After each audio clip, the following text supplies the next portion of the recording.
ang sarap guys. And meron tayo guys na dalawang mais diyan. Ayan, hindi ko pa rin siya na ano. Tapos mga vegetable.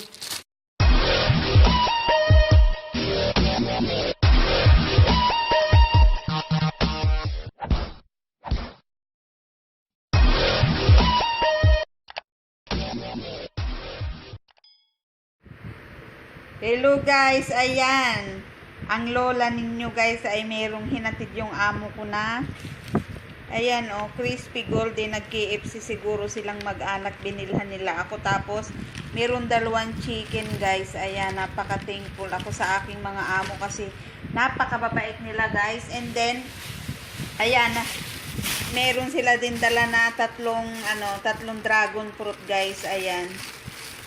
May dragon fruit pa, kaya ayan, busog na naman ang lola ninyo guys. At guys, ayan, binilhan din nila ako ng hair dryer guys, kasi lagi na lang nakikita nila na basa lagi ang aking buhok guys. Kaya yan, sabi nila mag dryer ako kasi sasakit daw ang aking ulo guys. Kaya ayan, thankful talaga ako sa kanila. Yan, ating tingnan kung anong klase siya. Guys, ito na guys yung binuksan ko na siya guys. Maliit lang siya pero sobrang cute niya guys. Ayan.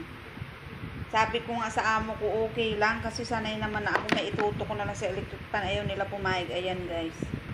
300 ito guys ang kanyang presyo. O meron siguro siyang mga warranty. Ayan.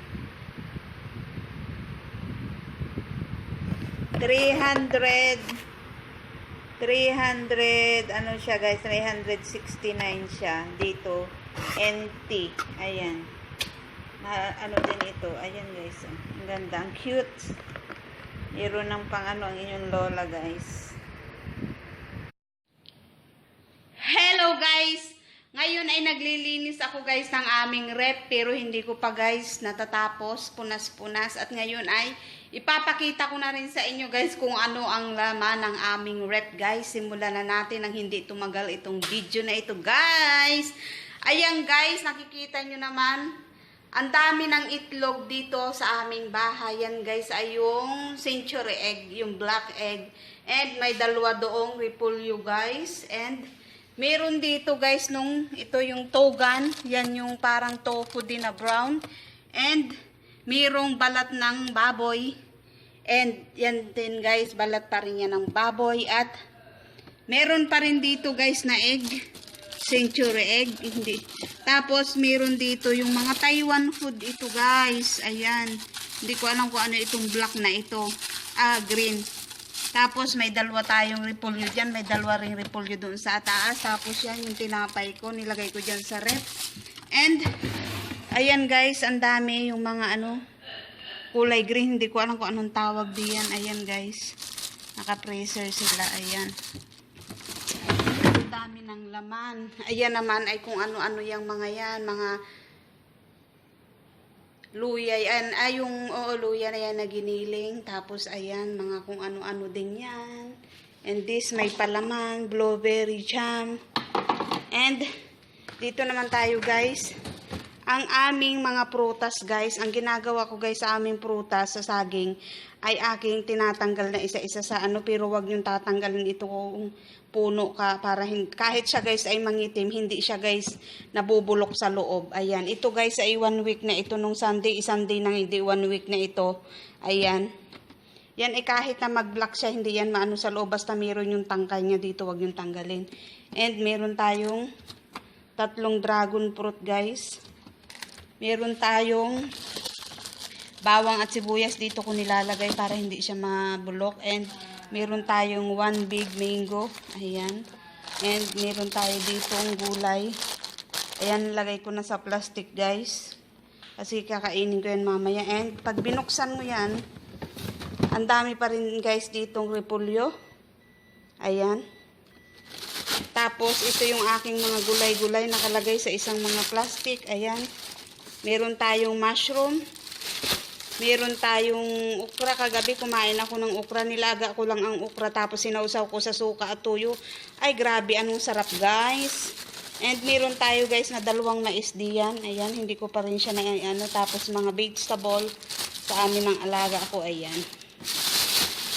And Ay guys, sa freezer pa, napakadami guys ng mga ano nila dito, ng mga stock na mga food. Ito guys, nandito sa styrofoam na ito guys, ay dumpling yan. Nilagay ko sa styrofoam. Tapos ito guys ay buto-buto ito. Ito ay limpo. Naano ako guys magluto kasi isa ako, hindi ko alam kung paano ko lulutuin. Parang ang hirap kumain nung mag-isa ka. Tapos ikaw ang magluluto. Yung feeling na parang pag ikaw ang nagluto, parang hindi ka masasarapan. Di ba parang ganun? Ayan, limpo yan.